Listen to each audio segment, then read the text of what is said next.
Signs of the Southland, Sunday, April 24th, 2022. Mr. Grant, I'm told by sources who've indicated that you tailgated the baseball game on Friday. Yeah, I no Saturday. Whatchamacallit? Time is fake. Afternoon. Yeah. But no, got that email from athletics, I guess, that was doing the wreck havoc tailgate or whatnot. And they basically said, if you want to bring all of your own stuff, you can come and sit under these trees on the first base line. And it was nice. A couple of us just, hung out, ate some food, then went to baseball. They lost, but we can get into that in a little bit. But it very pleasant. It's truly Atlanta's like I don't think we're gonna get any cold after this. I need to knock on some wood, but no, it was a beautiful day to be out in the city. It's a very warm weekend. Yeah, Like it's unabashedly hot. my car said 87 on Friday, but that's also because I drive a black car with black leather seats. So Have you considered not doing that? yeah, see, I just am paying this one off. I don't need to buy a new car. That was I'm ready to not be um, you know, paying that cash money. Yeah, money today more expensive than money tomorrow. Well, Mm, more valuable. Well, mm. not necessarily more expensive. That didn't make any sense. We're going to move on. Men's lax to start off our shot sheet. Men's lax is in action at the SCLC tournament. They advanced to the final. They are playing South Carolina right now. That is in the fourth quarter. The last time we saw an update, South Carolina is up by a goal, 14-13. There's still an entire quarter left to play.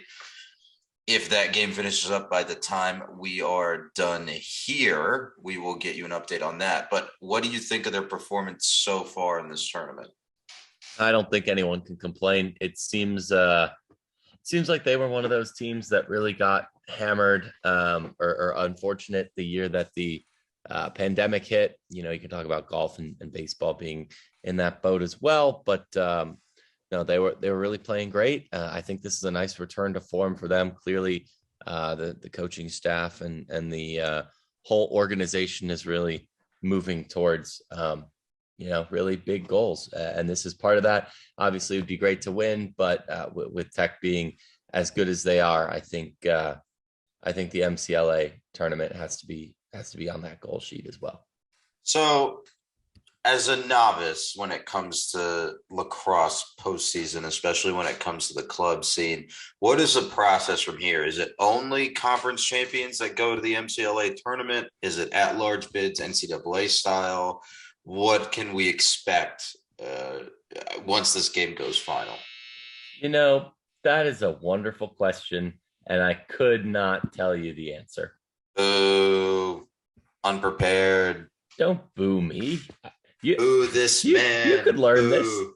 No, I think it's a 16 seeded tournament, so there's got to be some at larges there. SELC is usually pretty strong conference too. I just don't know enough to say absolutely this is what's going to happen, and I don't like doing that. But hopefully, Round Rock sees Tech booking some flights here, but that's about 2-ish weeks out, so still got some time there as well. Yeah, it looks like tournament weekend is May 9th, if I'm Mm-hmm. not mistaken. So let's take a look at the standings, at least in terms of the conference. Tech finished first in their division, right ahead of South Carolina. So Tech finished at 13-2 overall. South Carolina at 12-3. Tech at 4-0 in the North Division. South Carolina at 3-1.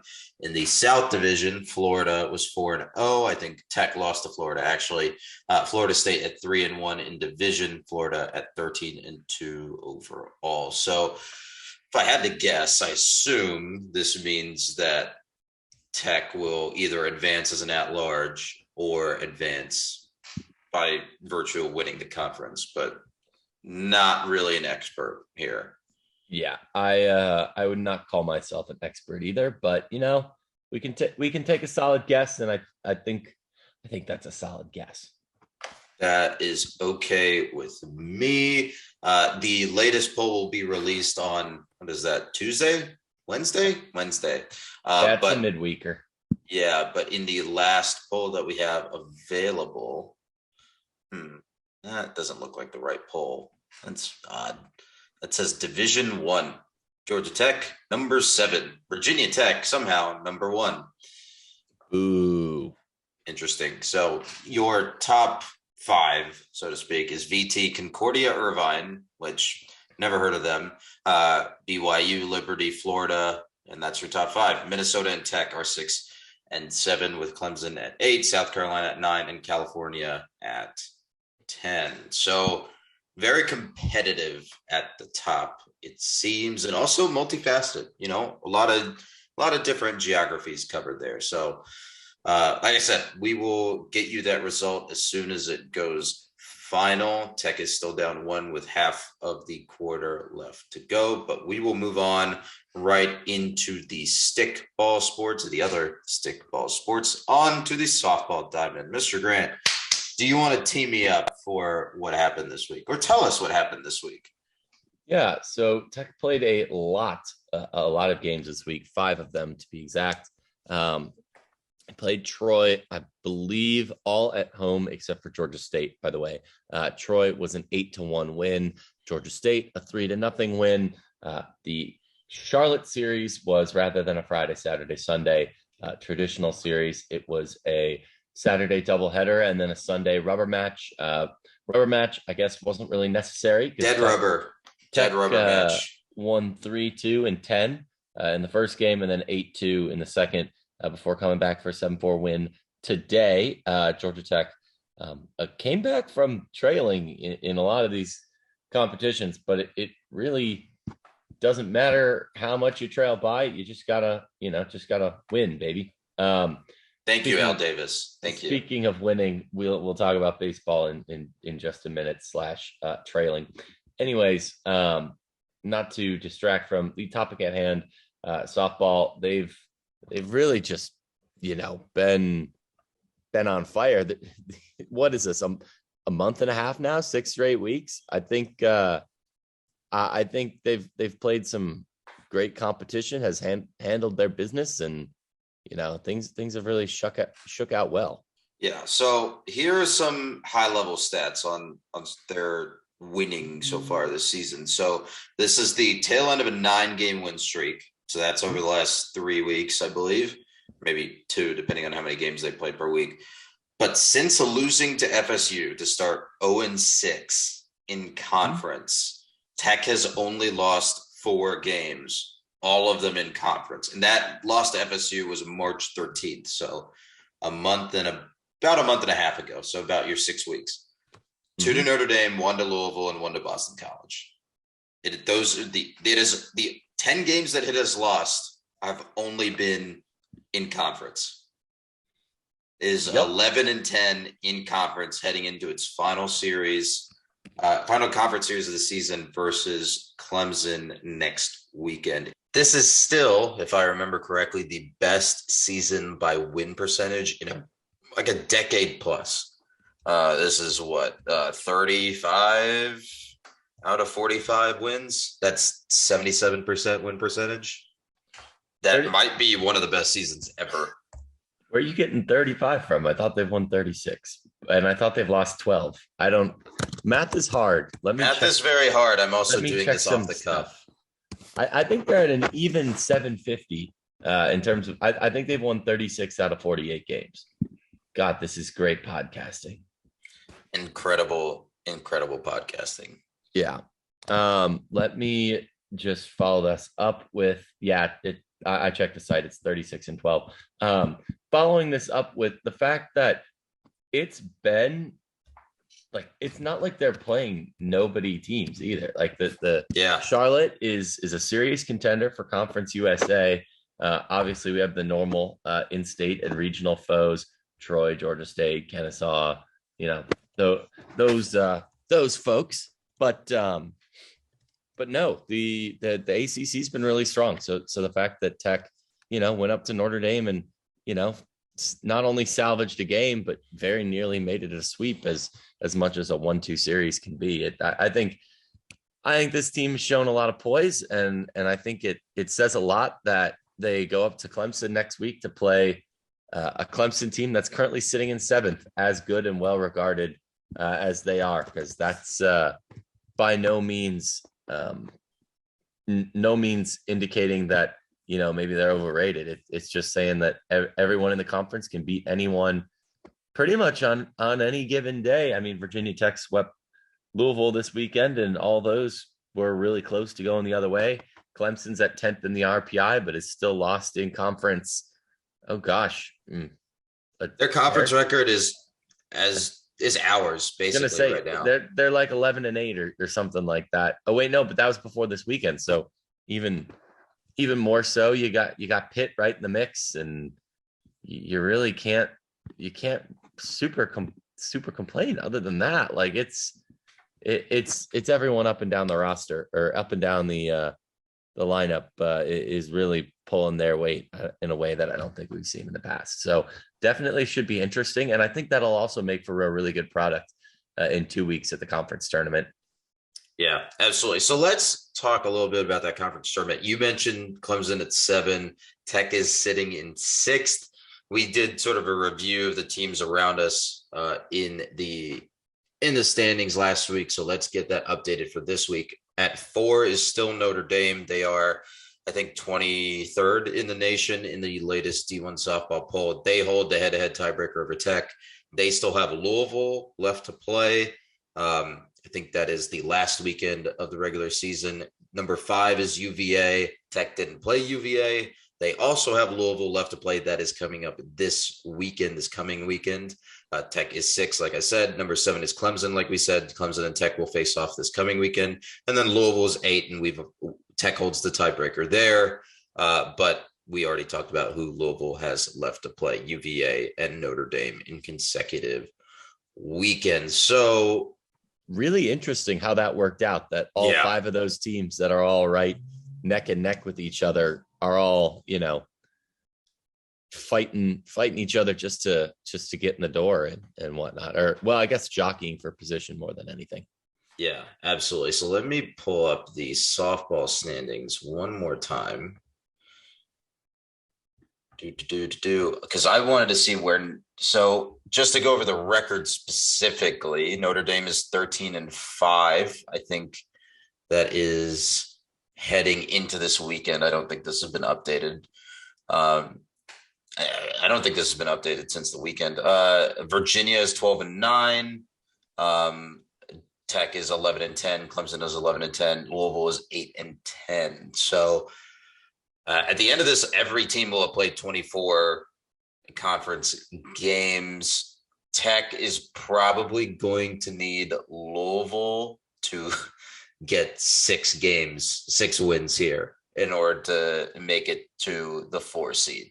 And they're also going to have to beat Clemson. Hey, I would not complain about Louisville getting 6 wins and Tech getting 3. I think that'd be a pretty great last 2 weekends of the year for myself personally. But honestly, I really did think about making the trip up to Clemson next week for this game, but we got some personal stuff to attend to here in Atlanta, so we're gonna stick to not going on the road for another softball series. But that was a nice stadium. I think this is like the first time Tech's ever played there. Yep. It's so weird to think about. Yeah. More big picture analysis here. Tech is now 23rd in D1 softball's RPI before today's game. D1 softball has also awarded Tech another win and loss versus the RPI top 25 that I cannot figure out. My count says that they're still 2-8 versus the top 25. Like we discussed before, alas, they are pulling some numbers from somewhere that I can't figure out. Charlotte, like we said, was 36th in RPI. Clemson is number 10. So not an easy road to a sweep this weekend, and not an easy road for sure next weekend when they go on the road to Clemson. Clemson's legit. Clemson's legit, even though they're 11-8 in conference. That's more of a statement on the ACC, like I said. Than I mean, this could be you can correct me if I'm wrong, but Clemson being at how good they are right now and also 10 in RPI, I don't know if that'll put them in position to host as an out large, but I think might, it would. right? I think it could, and not that I think it solely comes down to this, but obviously they're a little bit outside of maybe hosting a super regional, but in terms of rewarding a fan base and stuff too, like they've played top 10.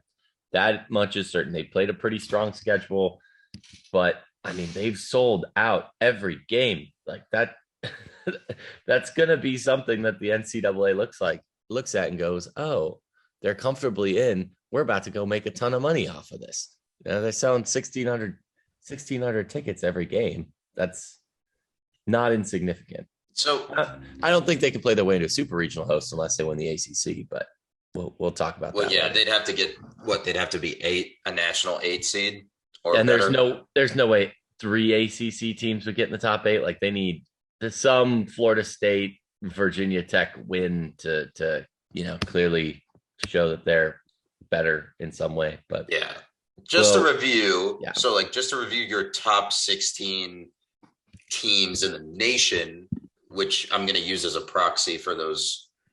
For those regional seedings. So that's Oklahoma, Alabama, VT, Florida State, UCLA, Arkansas, Northwestern, somehow, Oklahoma State, Duke, Florida, Arizona State, Washington, Kentucky, Texas, Athens, and Tennessee. So that's your top 16. That would not surprise me if most of that is held true for the seeded teams. It's competitive. That there are a lot of good records in there. And also Texas has one tie that I don't understand why they have it, but you do you, Texas. I'm just wondering why you say somehow to Northwestern softball. I'm not a big Northwestern guy in general, but knowing a number of people on that team, I'll stick by their honor on this one. I didn't expect Northwestern to be on this list, I will say. They're really good. Northwestern's really good. I'm a little bit biased, but I think they're very quality program. Northwestern, Chicago's Big Ten team, as we've always said. Yes. So Tech heads to Clemson next week. What is your prognosis for how that series is going to go? How do you see that? What lines do you think that breaks down on? Well, Clemson, when they hit, they can really hit, and that scares me lining up against our pitching, and it kind of always has. Love them. They've had a great year. Chandler Dennis has really been a revelation, and I think a big part of what's turned this team around.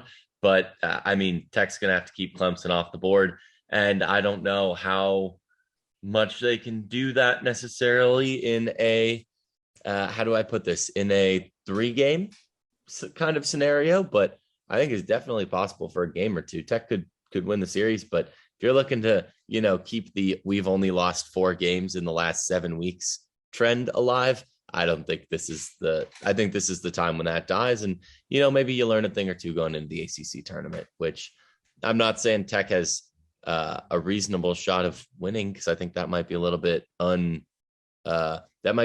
rosy in terms of a prognosis, but they got a chance to at least win a game or two, and they're playing some of their best softball in a long time. So I think a win or two against a top 10 team, you can't complain about that at all. And I think that should be the one win has to be the expectation. Okay, so I have both the standings and the bracket open right now on another tab. So if Tech finishes at 6, right where they are, they will play in the quarterfinals versus the 3, which is Florida State. If they finish, let's say, in the 7, they will be in the round 1 game versus the 10, which is 3, 4, 5, 6, 7, 8, 9, 10, which is UNC. Assuming they beat UNC, they'd feed into the 2 seed. They play the 2 seed, which is Duke. So scary. You can't even really tank your way out of out of avoiding death here.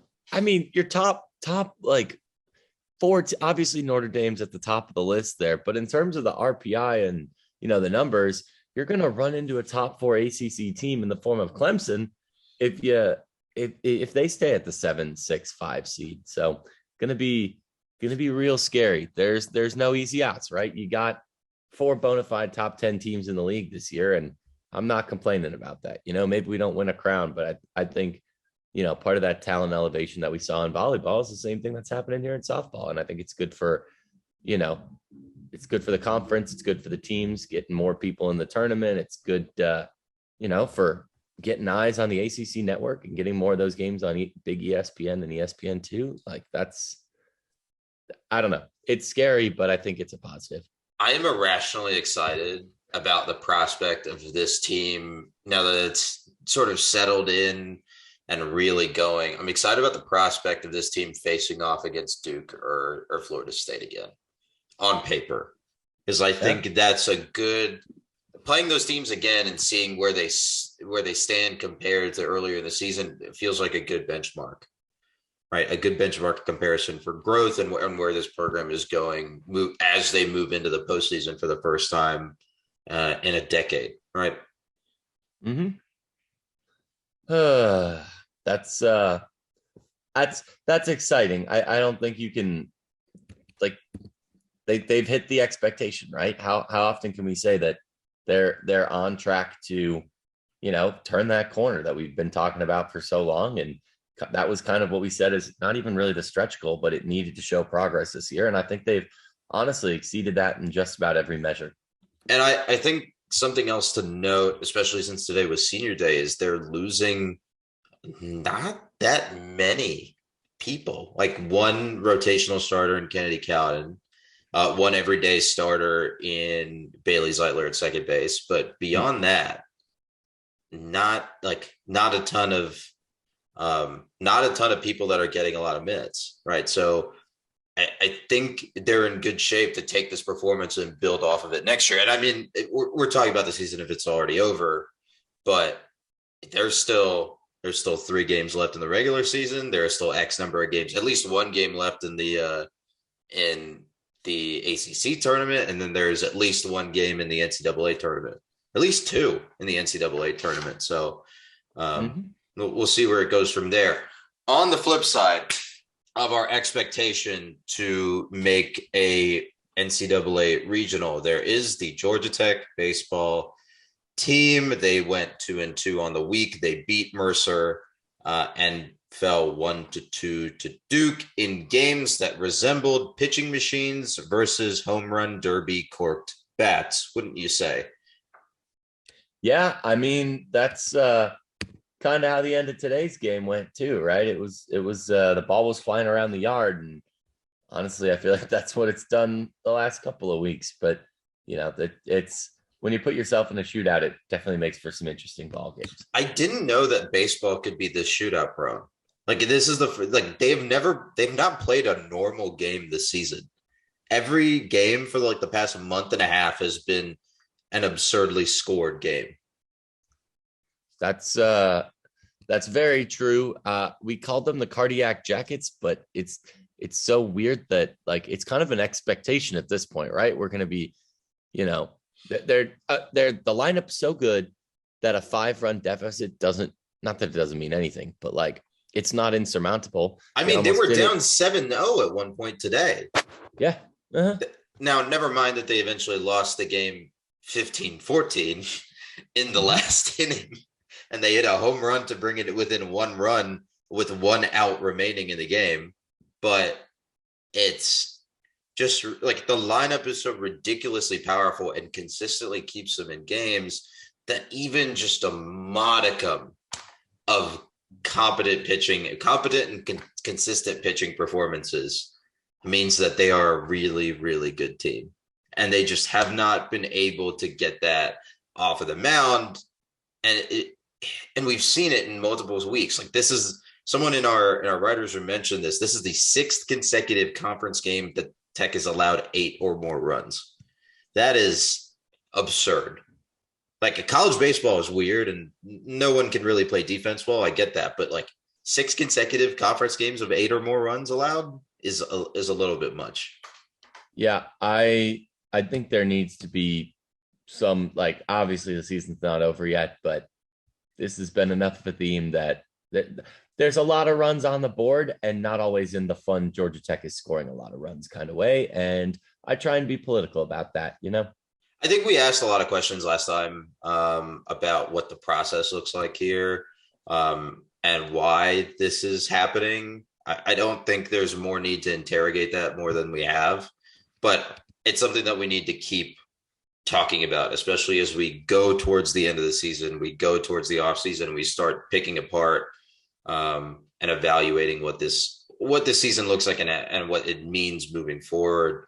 But there are still a bunch of games left, right? I mean, we're at the tail end of April, and there's still 2 or 3 series left until the ACC tournament. So if you're gonna keep winning shootouts, or at least being in shootouts until the very end, I mean, why not go all out? You're 10th in RPI, like they're short of a massive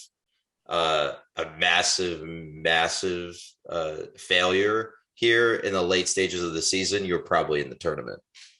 Yeah, I mean,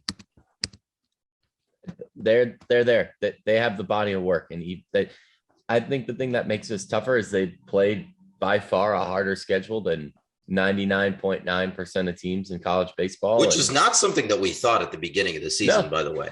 No, like you look, I mean, I would still like to have seen Auburn stay on the schedule. That's just me. We can unbox that later. But all of their midweek opponents being different. Yeah, but all of their midweek opponents are now are like top 25 in RPI for the most part. All of their in-state opponents have been top 25 in RPI. A bunch of the ACC has just sort of beaten up each other for more RPI bonuses. So like, it's not an unearned RPI number 10, but it's just a very weirdly constructed RPI number 10. Yeah, I mean, it's the definition of boom or bust, and sometimes it's even boom and bust at the same time. Oh yeah. My only note from this week is that Zach Maxwell keeps finding himself in jams and then tripsing and escaping them. It's very strange, and it's like a very volatile dichotomy that I keep witnessing with him. Yeah, I mean, it's wild how blazingly effective he can be at times, and then just like I don't know, like he has these bottled up moments of being extremely tremendous, and then it's just not quite as consistent as I think we thought he had the potential to get to. And I think he still has that potential to get there. I don't even think that's a Zach Maxwell thing. It honestly makes me ask more questions of the staff and things like that. But that might be more of an off-season post. Yeah. And I think it's something to interrogate as we move forward towards the off season and keep in mind. But while the season is still going, they will play Troy on Tuesday, and then I hate to inform you who is coming to town on Friday. Tell me. It's Miami. Let's look at where Miami is currently ranked, because if I remember correctly, it was, come on, I should have prepared for this. Miami is currently ranked number 5 after previously being ranked number 2 in D1 Baseball's poll. So sounds scary. Sounds very scary. Just for a comparison, Virginia Tech is number 8. Virginia is number 11. Louisville is 16. Notre Dame is 18.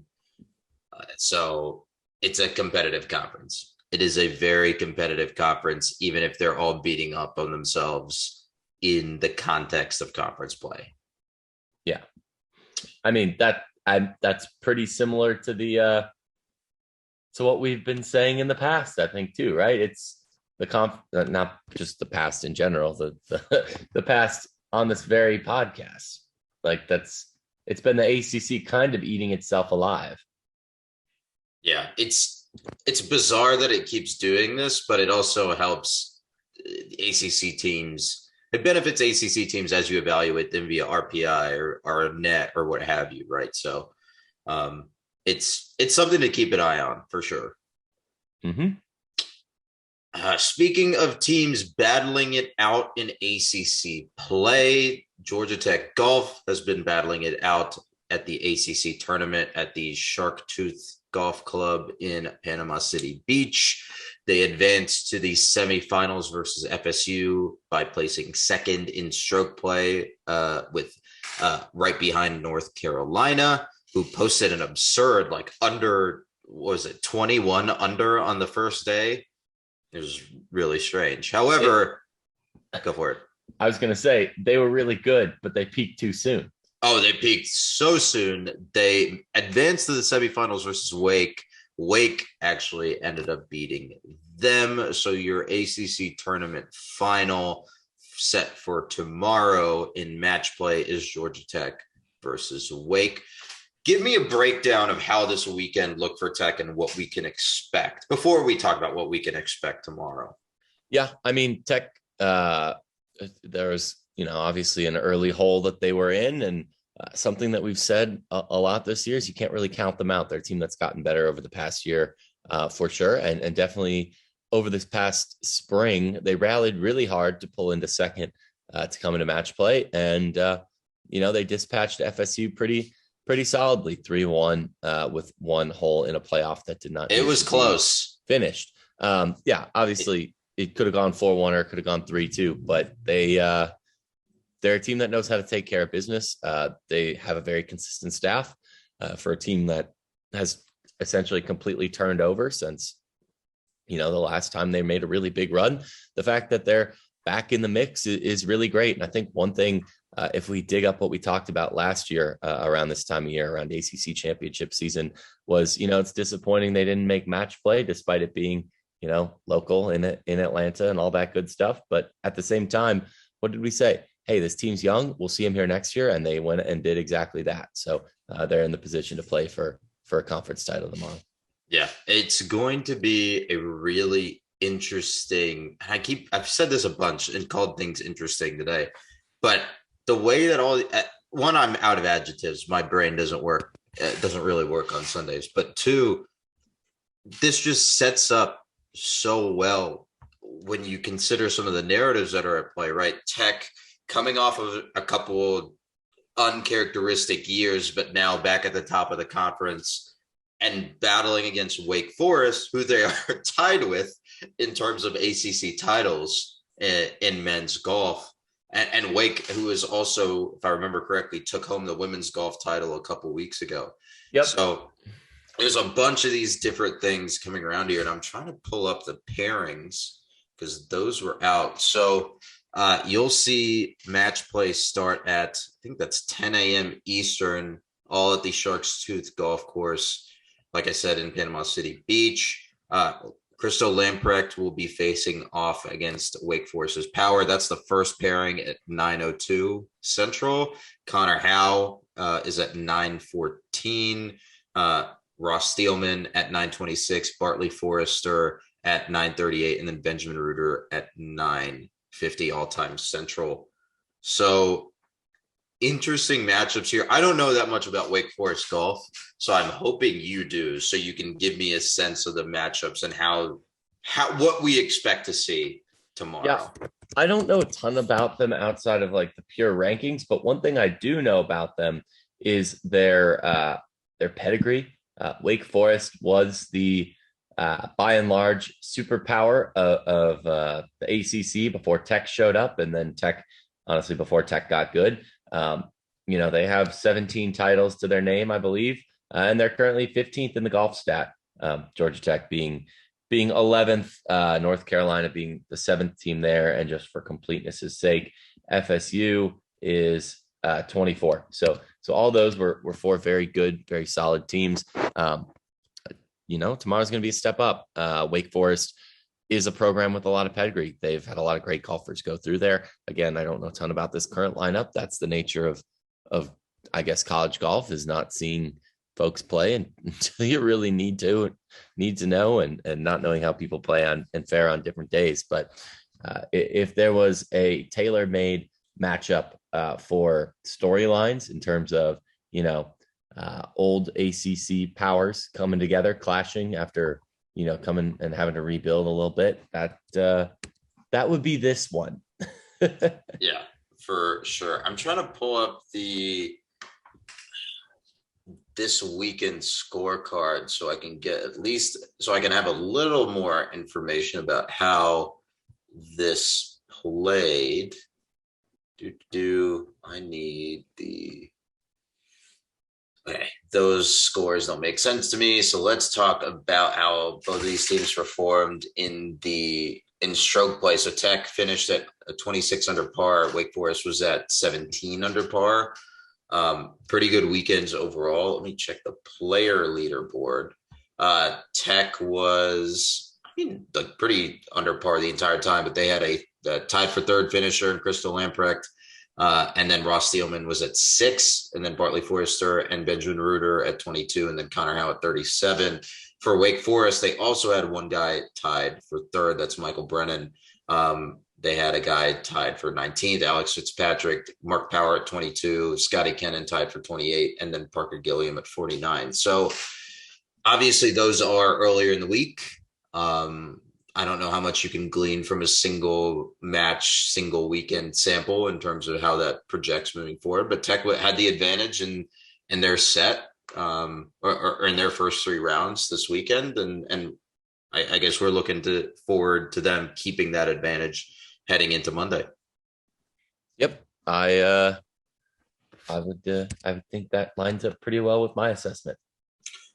Okay, moving on to the track and the Georgia Tech invite, the last home meet for a bunch of track seniors, including Nicole Fegans. Give me an update on what this looked like from Griffin Field. Yeah, well, they had a nice little crowd over there when I was walking by yesterday, going to baseball.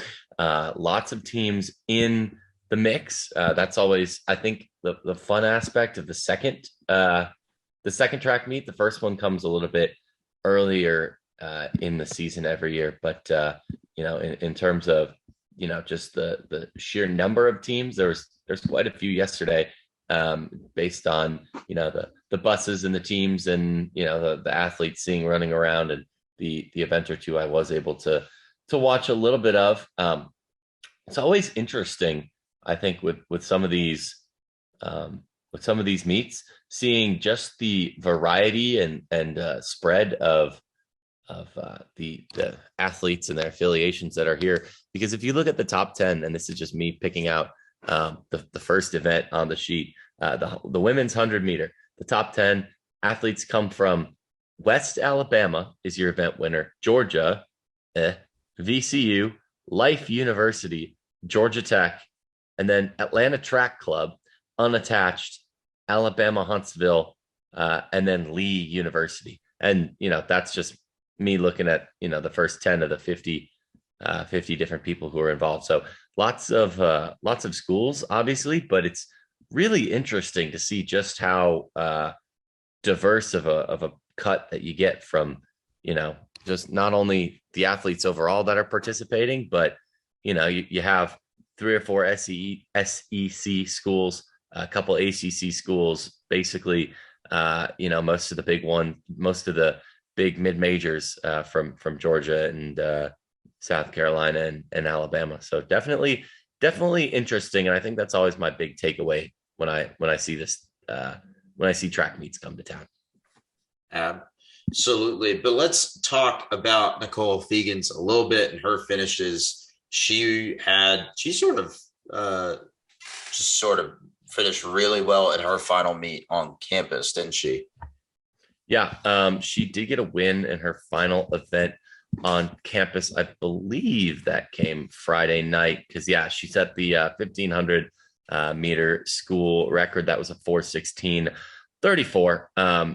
obviously that was the headline of the day. Again, it's really interesting seeing college kids We running need a against better adjective. pros We need a and better stuff. adjective to use What, for than sure interesting? than interesting. Yeah, I mean, Exciting. Let's go with exciting for the rest of the episode.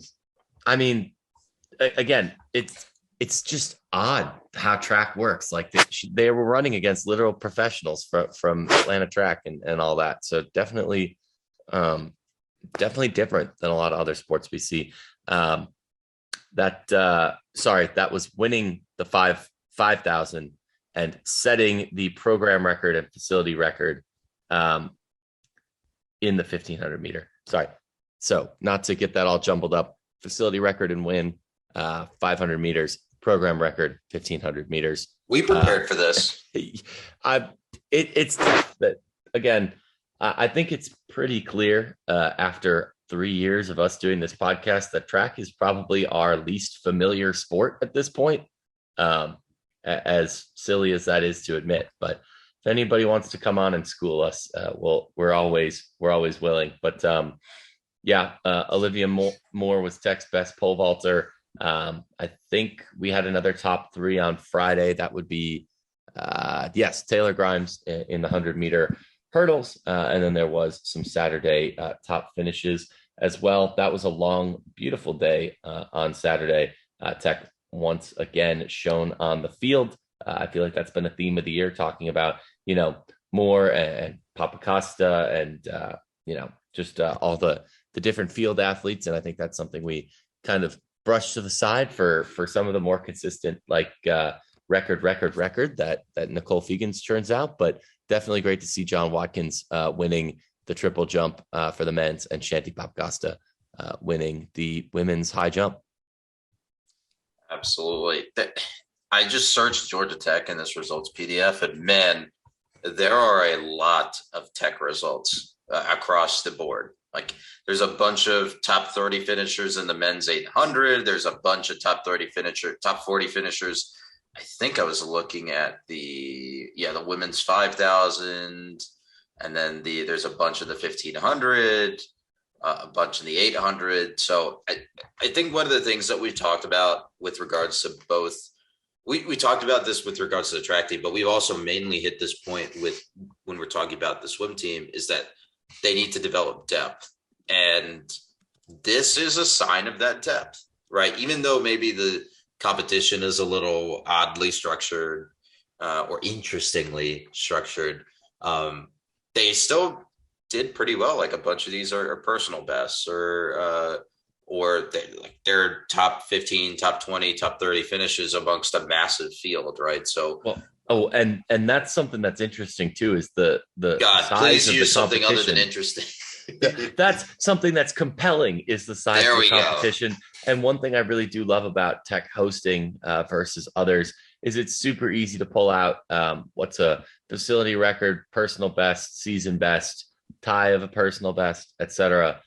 Just from looking at the records. They do a great job of indicating some of those things that, without those popping up, I wouldn't know what, the 84th finisher in the 500 meter men's race personal best is. It's great. These are, it explains how it's meaningful. Yeah, it's easier to parse through than a lot of swimming, cross country, track results tend to be, because if you don't know what you're looking for in some of that stuff, it's like, what does this even mean? But yeah. Just to wrap up the events on the track, they will be at Penn Relays and the Torrin Lawrence invite. Say that 5 times fast. That is a split squad week. Penn Relays, I think you were saying, is one of the most historic venues, historic track meets of all time. So we will see how they perform at those. Another historic venue, historic meet for a Georgia Tech this week was the ACC Tournament in tennis for both the men's and the women's. Both of those were held in Rome, Georgia. Women's tennis, let's start with them. They started their tournament in the second round versus Boston College. Tell me a little bit about that. Yeah, for sure. So talking through talking through the weekend results, I think it's pretty easy to skip right past the opening round or the second round in the case of ACC tennis. It's confusing, we know. But they did sweep Boston College 4-0.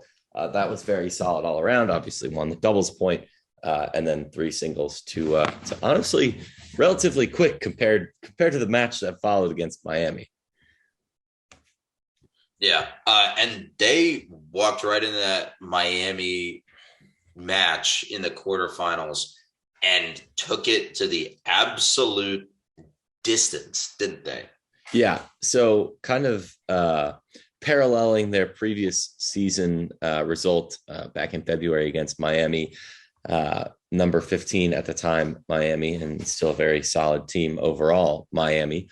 Georgia Tech did fall 4-3 in the quarterfinals.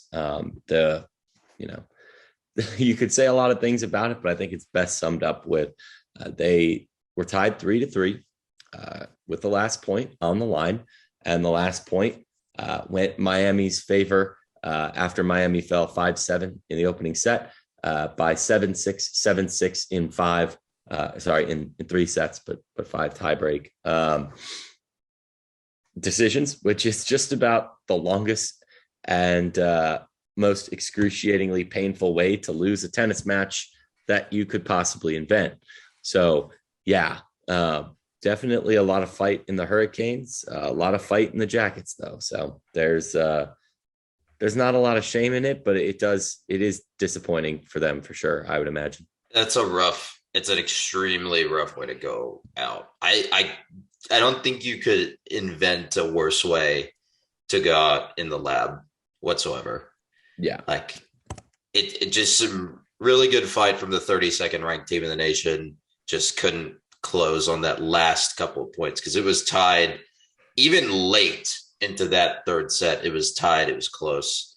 So it's just unfortunate, I think. Yep. Moving forward, they have the NCAA tournament draw coming up next. Do you have a date on that? Because I do not. I can pull it up. I know they definitely have not announced that tournament draw yet. In terms of how it works, is they'll play the first and second rounds at campus sites. So to be determined what those will be, and then the super regionals at campus sites again. That'll be, again, feeding into the NCAA quarterfinals, semis, and finals if we make it there, which will be in beautiful, breezy Urbana-Champaign, Illinois. My corn people brethren, love them. Have never seen a tennis match there, honesty time. So I don't know if their facilities are any good, but they must be if they're hosting NC2As. Absolutely. So is that the same venue for the men and the women, or did the men get a different venue this year? That's a great question. It's kind of like swimming where sometimes they're together and sometimes they're not. So if I verbally stall for another 5 seconds, I'll have the real answer. And interestingly, the details on the Tech men's tennis schedule page are much less loquacious than those on the women's. So I'm going to have to go to Google 1 second. Well, while you're searching for that, let me actually, use the segue that I teed myself up for. The Georgia Tech men's tennis, I'm not sure that they played their way into the tournament, but they got close. They really got close. They won their playing game versus Miami 4-1. They made it to the ACC quarterfinal versus Wake, who they dispatched 4-2. That's number 7 in the nation, Wake Forest. That is Tech's largest ranked win ever. But then they fell in the semifinal 4-1 to UNC. So, they made a run for it, right? They played some really good tennis this weekend and earlier this week, and they almost got there, but they're right on the fringe with their 61 ranking, and it's very unclear to me as to whether this will bounce them into the picture if they're on the bubble. And I'm not even sure they're on the bubble given how the last couple of weeks of the season shook out for them. Yeah, I I will say that they do have to be above 500, and they're not. So even though the men's Division One championships are also in Champaign, I looked that up in the meantime. I think we're best left waiting for the singles and the doubles draws rather than the team draw. Yeah. So that is what is up for both the men's and women's tennis teams. Those draws will be, I think, in the next couple of weeks. I don't know if you've actually found the date on that, which is what I asked you to find, but that's whatever. It's fine. I'm not mad. I'm still stalling so you can find the date for the draw. Oh, I mean, it starts the week of the 6th, and then 13th, I believe, is Super Regionals, with the finals being the 19th through the 28th in Champaign. Fantastic. Thank you for accepting my stall.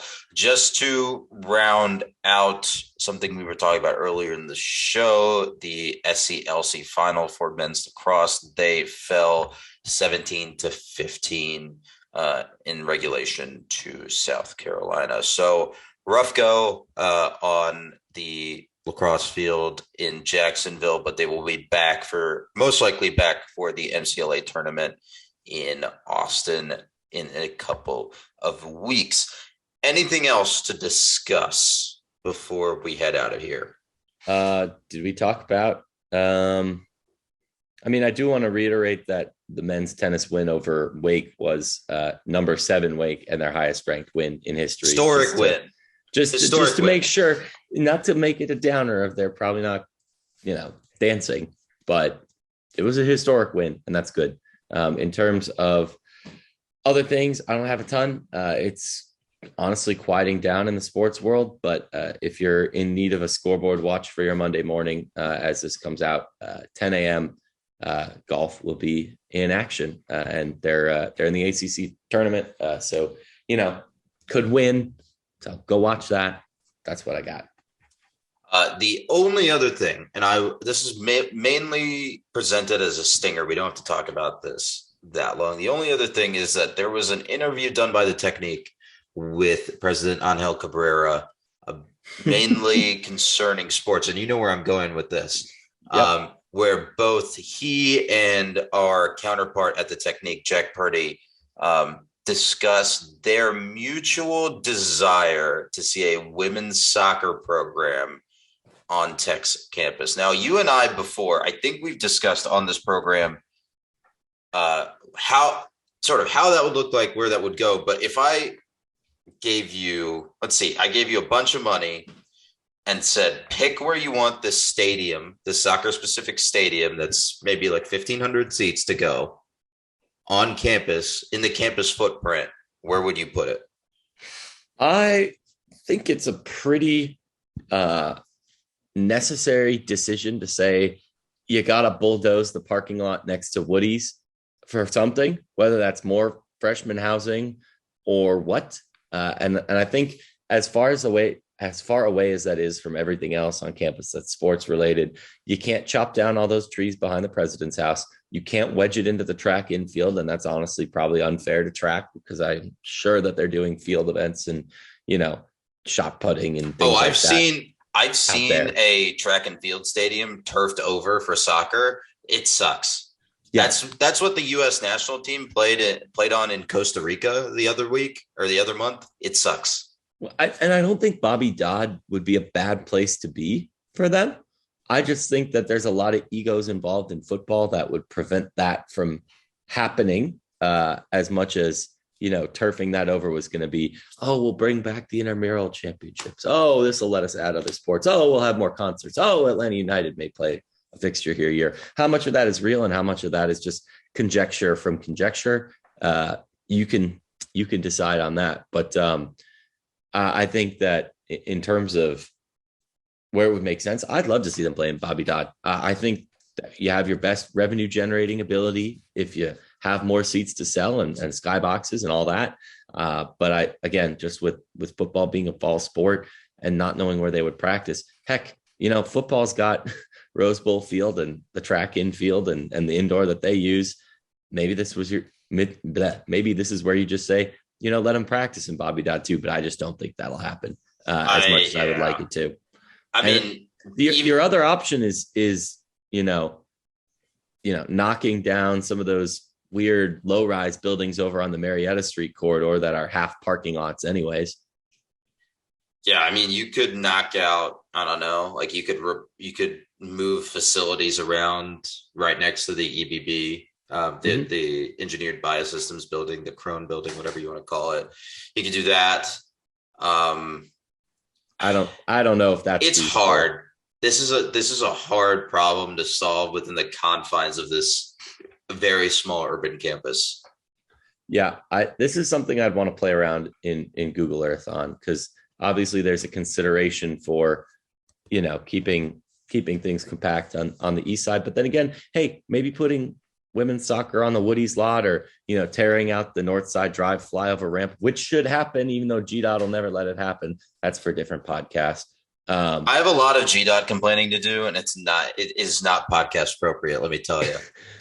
The phrase I would like to use is car sewer, but I think we're now rambling way on. I think honestly, we said there's a summer episode idea that we had last time that I cannot remember what it was. Shame on me. I'll have to go back to the tape.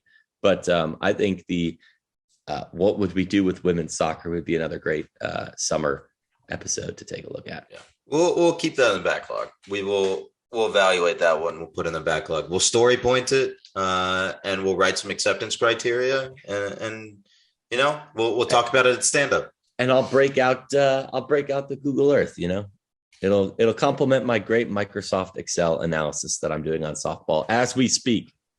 Christ. Anything else before we head out for the day?